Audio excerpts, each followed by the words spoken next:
चलिए आज हम चलते हैं भारतेंदु हरिश्चंद्र के एक बहुत ही मशहूर नाटक की दुनिया में। ये एक ऐसी कहानी है जो जितनी मजेदार है ना, उतनी ही गहरी भी है। नाम है अंधेर नगरी। तो ये अंधेर नगरी आखिर है क्या चीज? देखिए, ये सिर्फ एक जगह का नाम नहीं है। ये एक ऐसी व्यवस्था की कहानी है जहाँ कह सकते हैं अज्ञानता का ही राज चलता है। एक ऐसी दुनिया जहाँ कॉमन सेंस और न्याय की कोई कीमत ही नहीं है। और यहीं से उठता है इस कहानी का सबसे बड़ा और सबसे जरूरी सवाल। सोचिए, क्या होता है जब किसी जगह का राजा, जिसका काम प्रजा की रक्षा करना है, वही सबसे बड़ा ना समझ हो। तो कहानी की शुरुआत होती है एक बड़े ही अनोखे शहर से। एक ऐसा शहर जहाँ के नियम कानून पूरी दुनिया से बिल्कुल ही अलग थे। और यहाँ हमारी कहानी के मुख्य किरदारों से मिलते हैं एक बहुत ही ज्ञानी महंत जी और उनके दो चेले, नारायण दास और गोवर्धन दास। ये तीनों घूमते फिरते उसी अजीब शहर में पहुंच जाते हैं जिसका नाम था अंधेर नगरी और जिसके राजा थे चौपट। अब इस शहर का सबसे गजब का नियम सुनिए। यहाँ हर चीज टका सिर मिलती थी। मतलब सब्जी भाजी लो तो भी 1 टका, और बढ़िया स्वादिष्ट मिठाई लो तो भी 1 टका। ये देखकर तो गोवर्धन दास का मन एकदम ललचा गया। लेकिन जैसा कि होता है, जहाँ लालच होता है वहाँ खतरा भी तो छिपा होता है ना? और बस यहीं से कहानी एक ऐसा मोड़ लेती है जहाँ एक शिष्य को अपनी जिंदगी का सबसे बड़ा फैसला करना पड़ता है। महंत जी तो शहर की हालत एक पल में ही भाप गए। उन्होंने फौरन वहाँ से चलने का फैसला किया, पर गोवर्धन दास माना ही नहीं। तब गुरु ने उसे यही चेतावनी दी जो आगे चलकर 100% सच होने वाली थी। गुरु जी की चेतावनी के बावजूद पेट का लालच गोवर्धन दास पर इतना हावी हो गया कि उसने उनकी एक न सुनी। वो सस्ते और मजेदार खाने के चक्कर में अंधेर नगरी में ही रुक गया। बेचारे को क्या पता था कि ये फैसला उसकी पूरी जिंदगी बदलकर रख देगा। अब कहानी पहुंचती है चौपट राजा के दरबार में। यहाँ एक छोटी सी शिकायत पर एक ऐसा मुकदमा शुरू होता है जिसे सुनकर कोई भी बस अपना सिर पकड़कर बैठ जाए। मामला सुनने में तो बड़ा सीधा साधा था। एक आदमी की बकरी दीवार के नीचे दबकर मर गई और वो बेचारा न्याय मांगने आया था। लेकिन ये अंधेर नगरी थी, यहाँ न्याय भला सीधा कैसे हो सकता था? यही से शुरू हुआ एक दूसरे पर इल्जाम डालने का एक बड़ा ही मजेदार सिलसिला। और फिर देखिए कैसे न्याय का मजाक बनता है। राजा एक एक करके सबको बुलाता है और हर कोई अपनी गलती किसी और के सिर मढ़ देता है। बनिए से शुरू हुआ इल्जाम कारीगर, फिर चूने वाला, भिश्ती से होते होते आखिर में शहर के कोतवाल साहब तक जा पहुंचता है। और चौपट राजा अपना अंतिम फैसला सुनाते हैं कि इस पूरी गड़बड़ी का असली जिम्मेदार तो कोतवाल है और सजा है फांसी। अब इसके पीछे तर्क क्या था? अरे, यहाँ तर्क की कोई जगह ही नहीं थी। लेकिन रुकिए, अंधेर नगरी में मुसीबतें इतनी आसानी से कहाँ खत्म होती है। अब सजा देने का तरीका ही एक नई परेशानी खड़ी कर देता है। अब देखिए यहाँ क्या मजेदार बात हुई। कोतवाल साहब तो थे बड़े दुबले पतले और फांसी का फंदा उनकी गर्दन के हिसाब से बड़ा था, वो फिट ही नहीं हो रहा था। इससे ये भी पता चलता है कि इस राज्य में मतलब कुछ भी ठीक से काम नहीं करता था। तो अब चौपट राजा का समाधान सुनिए। उन्होंने कहा, अगर अपराधी सजा के लायक नहीं तो क्या हुआ, न्याय तो होकर रहेगा। जाओ और किसी ऐसे आदमी को पकड़ लाओ जिसकी गर्दन इस फंदे में एकदम फिट बैठ जाए। और भला राजा के सिपाहियों को कौन मिलता है? जी हाँ, वही गोवर्धन दास, जो टका सेर मिठाई खा खा कर खूब मोटा ताजा हो गया था। अब लालच की कीमत उसे अपनी जान देकर चुकानी पड़ रही थी। जब लग रहा था कि अब तो सारी उम्मीदें खत्म हो गई, तभी कहानी में एंट्री होती है गुरु की, जो अपनी बुद्धि से इस पूरी बाजी को पलटने वाले थे। मौत को बिल्कुल अपने सामने देखकर गोवर्धन दास को अपने गुरु की चेतावनी याद आती है। वो जोर जोर से उन्हें मदद के लिए पुकारता है और उसकी पुकार सुन के महंत जी वहाँ पहुँच भी जाते हैं। यहाँ गुरु जी ने अपनी अकल का इस्तेमाल किया। उन्होंने राजा और उसके मूर्ख दरबारियों के सामने एक ऐसी बात कही जो उनकी मूर्खता को ही उनके खिलाफ एक हथियार बना देती है। और गुरु जी का दांव एकदम निशाने पर लगा। जैसे ही सबने स्वर्ग जाने की बात सुनी, मंत्री, कोतवाल और यहाँ तक कि राजा भी सब आपस में लड़ने लगे कि फांसी पर कौन चढ़ेगा। हर कोई स्वर्ग जाना चाहता था। और आखिर में राजा अपनी सत्ता का इस्तेमाल करता है।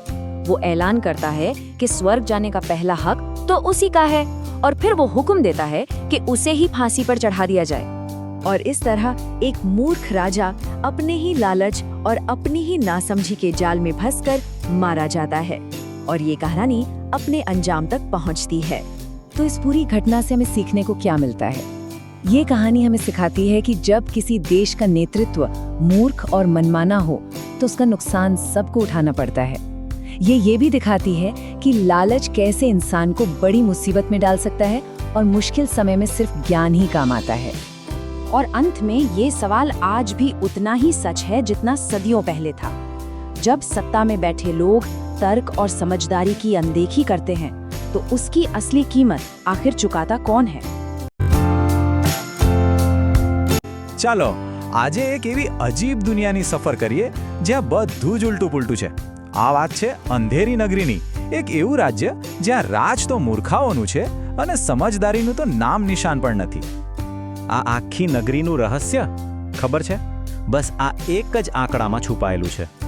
અને ના, આ કોઈ સામાન્ય આંકડો નથી, આ તો આખા રાજ્યના વિચિત્ર હોવાનો પાયો છે. ઇન્ટરેસ્ટિંગ ને? કેવી રીતે?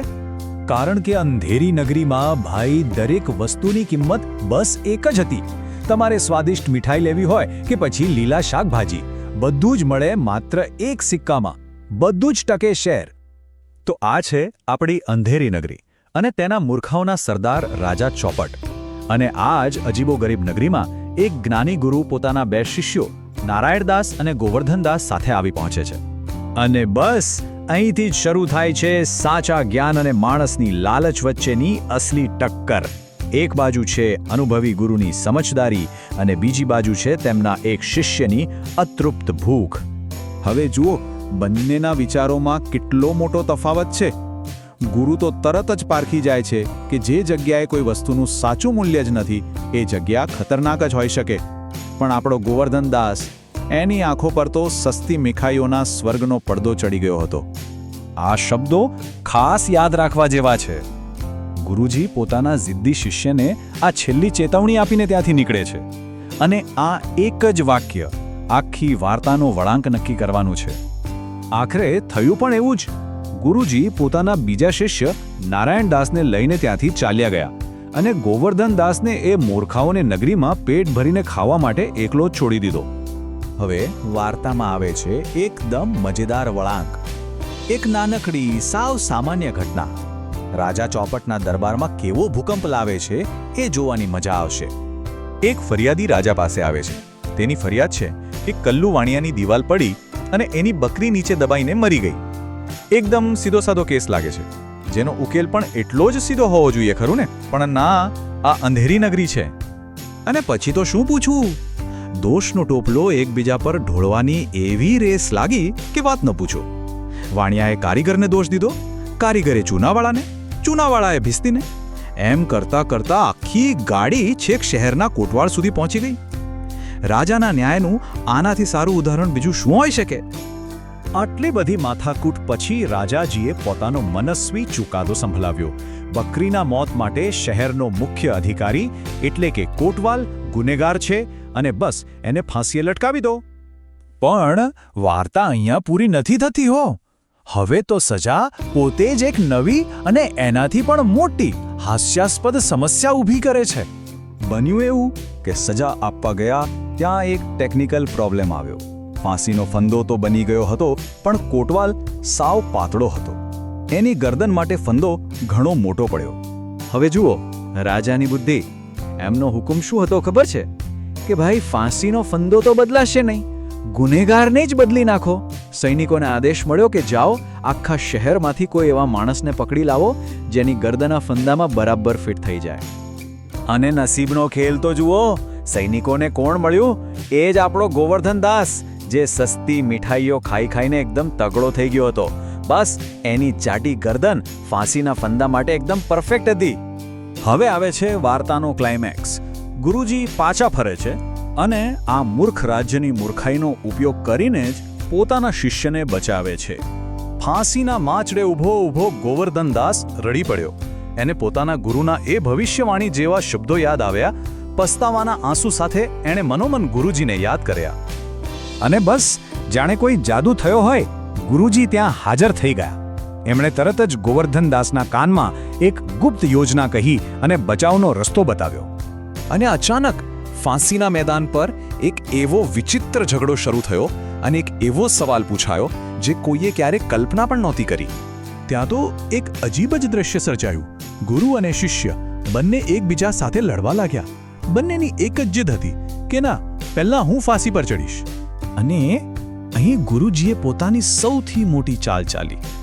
એમણે આશ્ચર્યમાં ડૂબેલા રાજા અને દરબારીઓને કહ્યું કે આ તો મૃત્યુનો નહીં પણ સ્વર્ગ પ્રાપ્તિનો શુભ અવસર છે. આ મુહૂર્તમાં જે મરશે એ સીધો સ્વર્ગમાં જશે. બસ આટલું સાંભળવાની જ વાર હતી. બધા મૂર્ખાઓની લાઈન લાગી ગઈ. મંત્રી કહે હું મરીશ, કોટવાલ કહે સજા મારી છે તો હું જ મરીશ. પણ રાજા તો રાજા, એમણે કહ્યું મારા રાજ્યમાંથી મારા સિવાય પહેલા બીજું કોણ સ્વર્ગમાં જઈ શકે? અને વાર્તાનો અંત આ મૂર્ખતાના સૌથી મોટા પ્રદર્શન સાથે થાય છે. રાજાએ હુકમ કર્યો કે સૌથી પહેલા મને ફાંસીએ લટકાવો, અને આ રીતે ગોવર્ધનદાસનો જીવ બચી ગયો. પણ આખી વાર્તા પછી એક સવાલ તો મનમાં થાય જ કે જ્યારે શાસક પોતે જ મૂર્ખ હોય અને ન્યાય આંધળો હોય ત્યારે અસલી ગુનેગાર કોને ગણવો? કોઈ એક વ્યક્તિને કે પછી આખી સિસ્ટમને જ?